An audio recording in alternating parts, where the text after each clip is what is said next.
쉽게 무너졌어요. 3월 15일에 서울을 재탈환했습니다. 재탈환했습니다. 휴전선까지 전선이 다시 올라갔습니다. 이때부터는 한국을 포기하자는 말이 사도 없을 것입니다. 바로 리찌웨이 장군이 한국을 살린 사람이죠. 그래서 중공군의 이 6.25 전쟁사가 있습니다. 항미 원조 전사는 책을 제가 읽어보니까 중공군이 제일 높게 평가하는 장군이 리찌웨이 장군입니다. 리찌웨이. 그리고 미국에서도 6.25 참전한 장군들 중에서 리찌웨이를 가장 높게 듭니다. 리찌웨이. 그러다가 메가드가 해임이 됩니다. 메가드 장군이 왜 해임이 됐냐 하는 것도 아주 기사가 많습니다. 메가드는 어떤 사람이냐?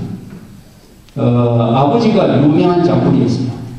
메가드는 미국 육군사관학교 웨스트포인트에 들어가서 졸업할 때 성적이 1등이었습니다. 그리고 역대 기록을 다 깬 98점을 받았습니다. 천재 1차 세계대전에 참전했습니다. 대령으로서 전공을 세웠습니다. 그리고 최연소 장군, 최연소 육군참모총장이 되었습니다. 이 사람이 1930년대에 이미 육군참모총장이 되었어요. 그리고 은퇴를 해가지고 필리핀에 가서 필리핀 군사고문을 하면서 필리핀 군대를 만들기 시작했습니다. 그때 자기 부관으로 데려간 사람이 아이젠하워였습니다. 아이젠하워는 당시에 중령이었습니다. 중령. 메가드는 개혁 대장이었습니다.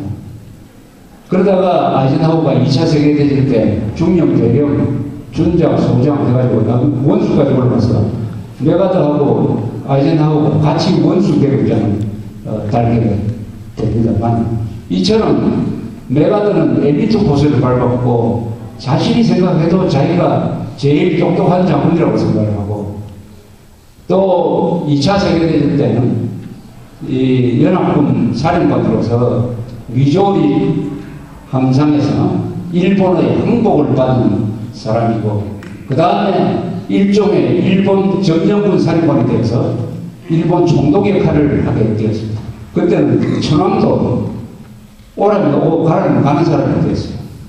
그래서 메가드를 미국 사람들이 전기를 쓸 때 아메리칸 시저라는 말을 썼습니다.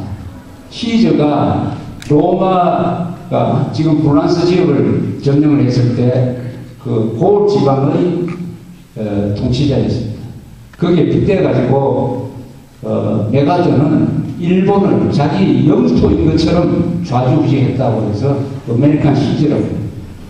유교가 나섰을 때는 나이가 70이었습니다. 현역 군인 중에서 가장 나이가 많고 가장 화려한 능력을 가지고 지적 능력이라든지 설득력이라든지 쇼맨십이라든지 모든 점에서 출중한 사람이었습니다. 그래서 공화당 대통령 후보로 거론이 되고 있었습니다. 이런 사람이기 때문에 워싱턴에 있는 이 국방성이나 합참본부에서 메가드를 통제를 할 수가 없어요. 메가드의 거리에 열려가지고.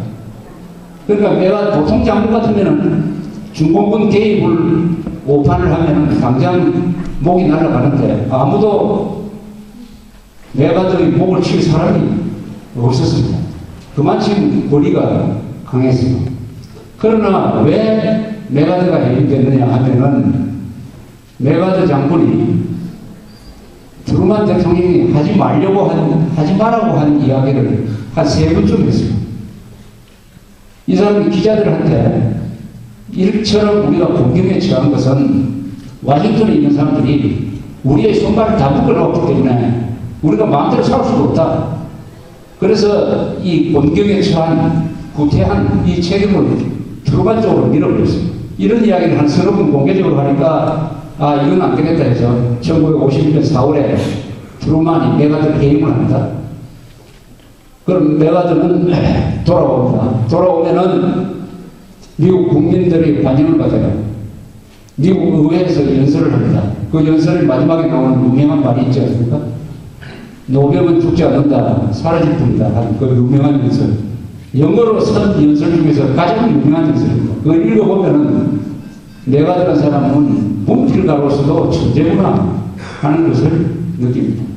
어떤 장군이 받았던 환영보다도 더 많은 환영을 받았어요. 그래서 대통령 후보로 추대하려고 했는데 바로 그 한 달 뒤에 미국 의회에서는 청문회를 합니다. 내가들을 불러요. 그래서 국회의원들이 내가들을 상대로 따지기 시작합니다. 이러는 과정에서 내가들의 주장이 이게 무리였구나. 내가들 주장대로 했으면은 3차 세계대전이 나겠구나 하면서 내가들에 대한 신뢰가 떨어지기 시작하고 곧 잊혀진 존재가 되고 사람 좋은 아이젠하워가 1952년 대통령 선거에서 공화당 후보로 당선이 돼서 이 사람이 선거 후보가 나는 한국으로 가겠다 이랬습니다. 그래서 당선자 신분으로 1952년 말에 한국에 왔습니다. 그래서 한국을 이틀 동안 방문하고 돌아가서 휴전 협상을 진척시키고 1953년 7월 27일에 휴전이 이루어지는 것이죠. 이게 대충 메가드 트루만 중심으로 본 이 6.25 전쟁입니다. 그러면 이승만이 어디 갔느냐? 이 전사, 미국 사람이 쓴 전사에는 이승만이라는 이름이 나오질 않아요. 전부 조역이라 이거죠. 미군이 중심으로 싸웠다 이겁니다. 근데 이승만 대통령이 마지막에 등장을 합니다.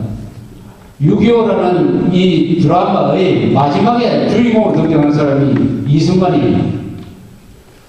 이승만이 가만히 보니까 작전 지휘권이 없습니다. 국군은 유엔군이 소속이 됐기 때문에 8군 사령관이 우리 국군을 지휘하게 돼 있어요. 그러니까 이승만 대통령이 국군에 대한 지휘권이 또 없었습니다. 인사권 정도 있었어요. 그런데 휴전 협상을 하는 걸 가만히 보니까 이승만 대통령이 미국이 서둘러 휴전 협상을 해가지고 포로를 받아가지고 한국에서 발을 떼겠구나. 한국에서 발을 떼면은 어떻게 되느냐. 또 중공군이 쳐내려오겠구나.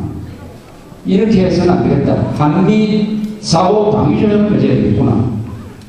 그런데 그때부터 미국이 이승만 대통령을 아주 물렁하게 보지 못하도록 여러 가지 경고를 해요. 만약 우리는 휴전 협정에 사인하지 않는다. 휴전 협정은 당신들이 하고 휴전 협정에 관계없이 우리는 단독 국지통일하겠다. 이렇게 아무리 협박해도 미국이 눈을 감고 하지 않았어요. 그래서 이승만 대통령이 승부수를 쓴 게 1953년 6월 18일에 유엔군이 관리하고 있던 방공포로 2만 5천 명을 석방시켰습니다.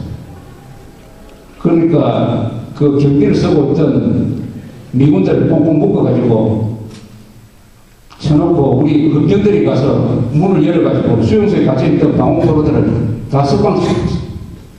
이것은 당시에 휴전 협상이 이제 거의 다 마무리됐는데 이거 완전히 깰 수 있는 아주 과격한 행동이었어요.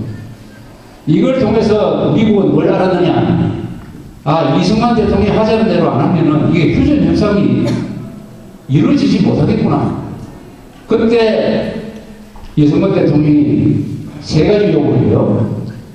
한미 동맹 조약을 맺자. 그리고 한국군 20개 사단 현대화, 그 다음에 전후복구를 위한 대규모 지원. 요거 해주면은 우리는 휴전 협정에 사인은 하지 못한다. 우리 국지 통일해야 되는 마당에 자존심 상해서라도 거의 우리 서명하지 않는다. 그러나 휴전 협정을 존중하겠다.